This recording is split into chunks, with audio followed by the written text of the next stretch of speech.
Hi, welcome to our conversation on response to intervention. Now that we are finished with our BOY assessments, this is a good opportunity for us to clarify a few things about RTI.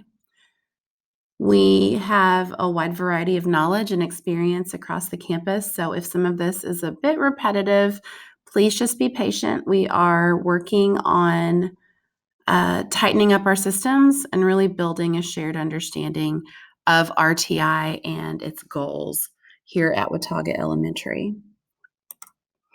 So, first thing I want to share with you is that this information is from our Birdville ISD RTI handbook. If you are not familiar with the location of that, here's the URL, or you can simply go to the Birdville website, go to Departments and Programs, go to Teaching and Learning, then Resources, then BISD Handbooks. And from there, you can access a whole slew of information, including the District RTI Handbook that's right here. Okay, so talking about RTI, the question we really need to ask to start is just how is it that we address the various needs of our students? We have such a diverse population, and our students have so many different needs. They come to us with all kinds of just issues and things that they need to have addressed.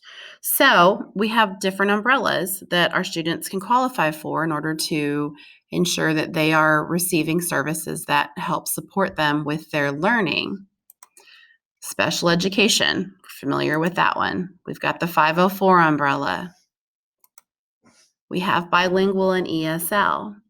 And then when a student, however, doesn't qualify for SPED or 504 or ESL services and support, we know that those students we still have to find a way to help support them so that they can be as successful as possible.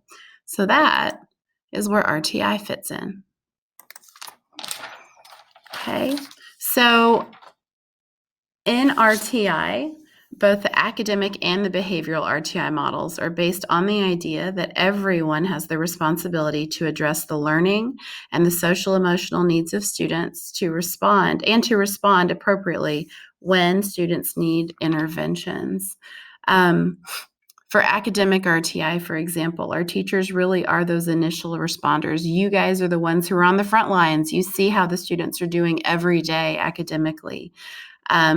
That's why the district has identified some research-based Tier 1 priorities and strategies for us to really focus on in the classroom so we can get the most bang for our buck when we're trying to work with our kiddos.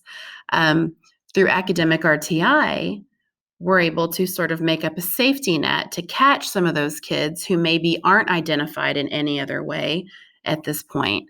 And we can use things like focusing on that Tier 1 instruction that the district has set up for us by participating in the appropriate professional development and really absorbing that information.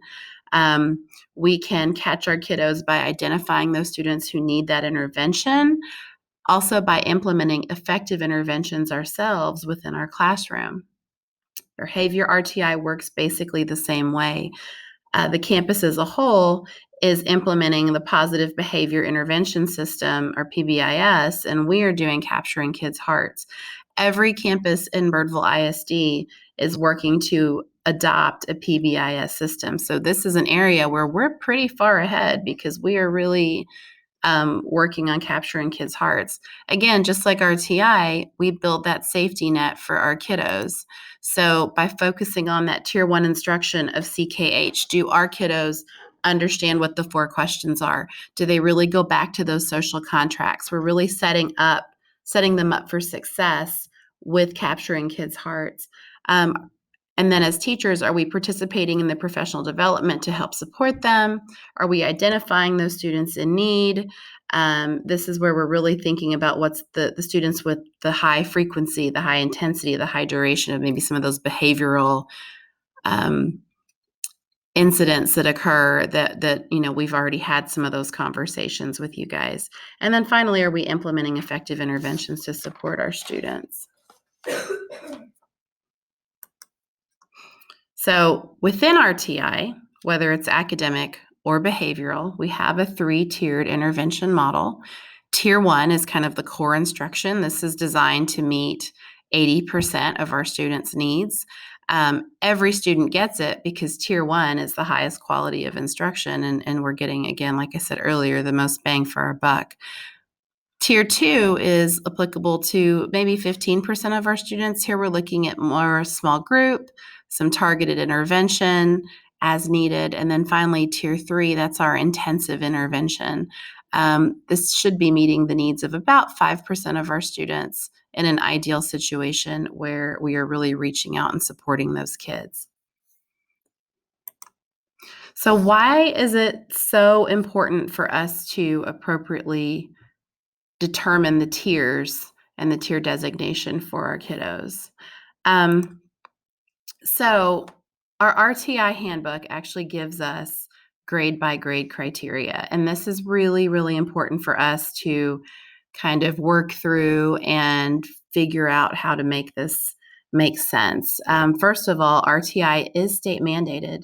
After they passed Senate Bill 1153 in 2017, that mandated that every school in the state come up with a system in order to support our kiddos. So it's really important that we follow our district guidelines when we're assigning tiers, because RTI is our way of responding to Senate Bill 1153.